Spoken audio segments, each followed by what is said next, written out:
My name is Doug Kaplan.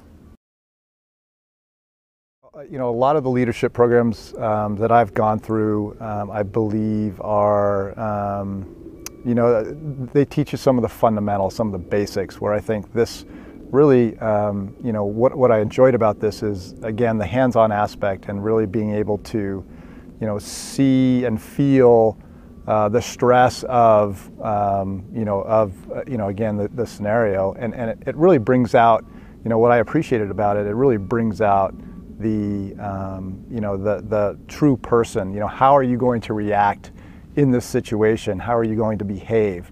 And you know, not only for myself, and you know, I think you know, opening my eyes to what I was capable and not capable of.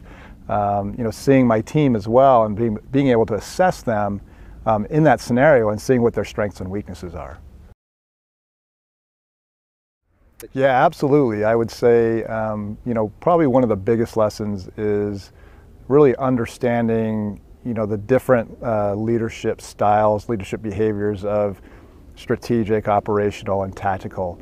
You know, I think that it's so important that a leader in their day-to-day, you're going to be basically involved in all three of those areas during the time. But as you go up the chain, as you go up, you know, in your title, you know, the amount of of each category changes. So as a vice president, I need to be more focused on strategic. Although I still have to have my, I'm still a hands-on guy. I still want to understand the tactics to be strategic. But I need to spend my time more in that strategic area than the tactical. I think a lot of newer companies, a lot of startups, you find that you spend a lot of time in the tactical and the operational, where you almost have to force yourself to be more strategic. Yeah.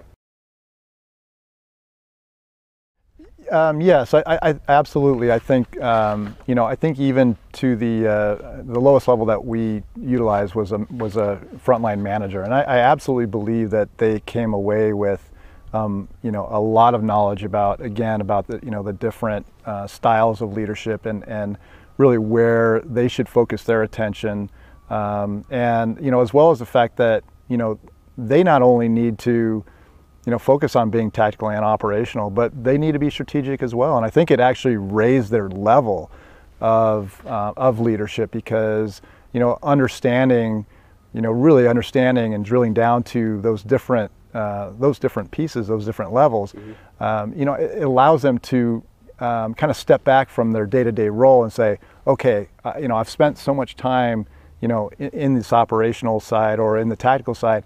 I really need to be a little bit more strategic, because I haven't done a lot of strategic work today or this week, or I haven't done any, I haven't come up with some ideas or plans or visions that I could really share with my team. So it allows them to, I think, kind of step back and gives them almost a roadmap to how they should be, focusing their time. A way for them to really, what I would say is really experience it. Going into it knowing that we're going to put you into, a bit of a stressful situation, and we want you to react to that as best you possibly can, and be okay with it. Be in the moment. If it feels stressful, it's meant to feel stressful. It's like putting somebody into a simulator of a F-16. It's meant to put you in that situation to see how you behave. And that's what we're looking for. And so, going into it, just do the best you can with it, and come out learning. You're going to learn a lot about yourself. And so I would say, be in the moment and feel what you're going to feel as you go through that process.